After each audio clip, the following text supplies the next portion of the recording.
How do you grapple with standing by his side while the jury is debating how much to award E. Jean Carroll for being sexually abused by Donald Trump? These are witch hunts against President Trump. The media is so biased. This is just another example of the media being... Why not believe E. Jean Carroll? It's not me. It's not the media. It's a jury that found that he sexually abused E. Jean Carroll. Next question. Again. The media is so out of touch with the American people. Like 2016, you are going to see the American people speak out loudly and clearly with their vote.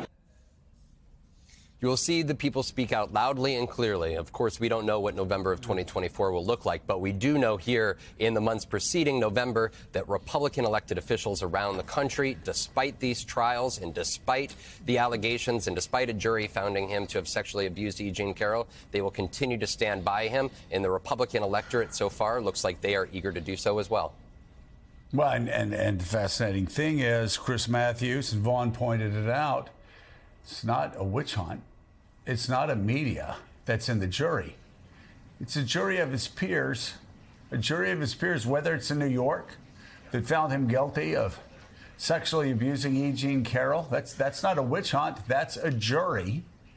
It's not a witch hunt when you have a judge saying that what he did would be defined as rape anywhere else. It's not a witch hunt when you have grand juries, whether they're in Florida or whether they're in Washington, D.C., or whether they're anywhere else across America. It's juries. And I've noticed that these Republicans now, of course, they're supporting a guy who says he can execute his political opponents with SEAL Team 6 and not face any charges. I understand they completely will say anything for Donald Trump. But you have people like Marco Rubio and Elise Stefanik basically saying the hell with the jury system.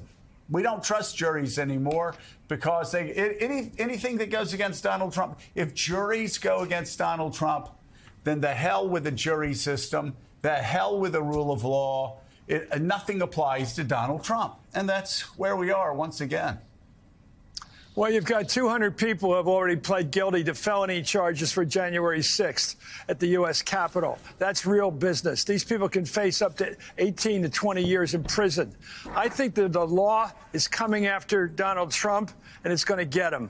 And I think the same system that's worked for those 700 people altogether for either felony or misdemeanor charges have pled guilty to because of January 6th.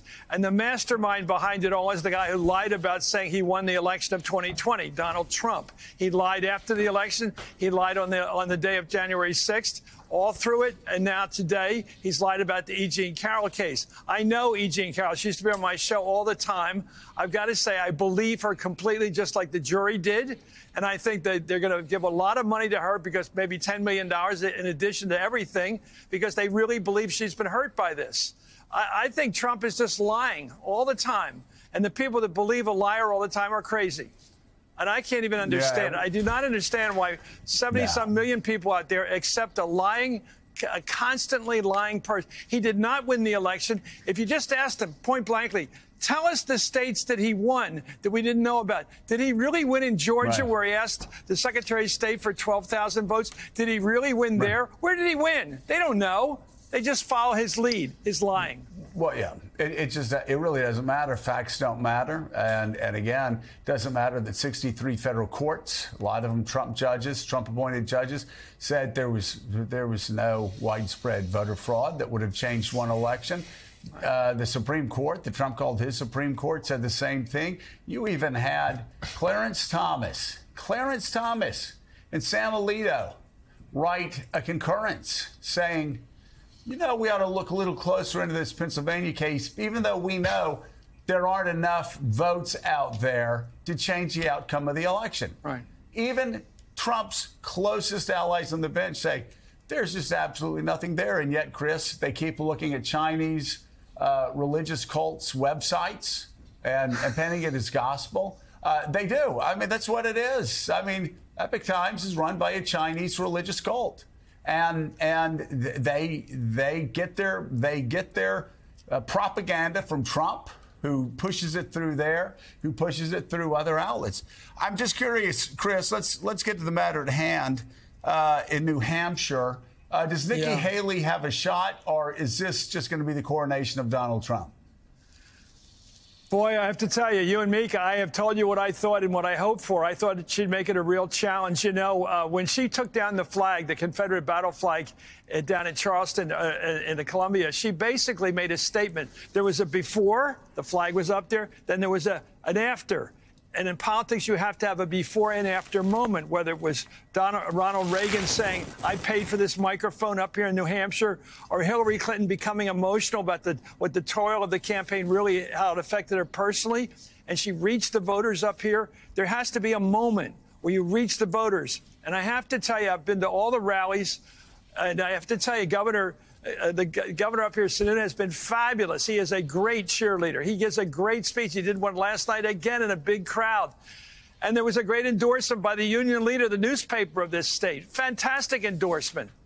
And, you know, and everybody did everything right. The cheerleading last night was fabulous. And then out comes the candidate, robotic. No personal connection with the audience, no reality, no moment where you just say, I'm here. Let me tell you why I'm here. Just take the moment. And just say, I think it's really awful that we're going to run this guy again, this guy for president again as a Republican Party. I think it really is going to hurt our history. Just say something that's plaintive and real. Because, you know, I get the feeling when I watched her, she comes into the room without bringing herself into the room. You have to bring yourself. You know, Joe, you've been campaigning. You have to bring yourself into the room when you meet the voter. You have to be there. You have to be human. And especially at this moment. Yeah. And it's not there. And I wanted it to be there. I think the audience is waiting for it. I watched the crowd last night. You know, she gave us 20 minutes about all the nicks and knacks of running for governor. I said, OK, that's good for governor. You can be Glenn Youngkin, OK, and talk about schools.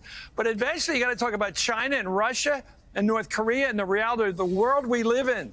You're running for commander-in-chief, and you have to talk like it's that important on this planet to be commander-in-chief of this country.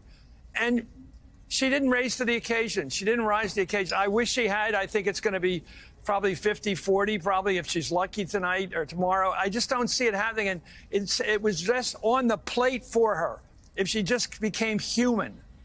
And I wish she could still do it tonight, sometime today maybe. But I don't think that she's wired for it. I don't quite get it. I think she wants to be too programmatic, and she talks about chaos. Well, chaos isn't a human condition.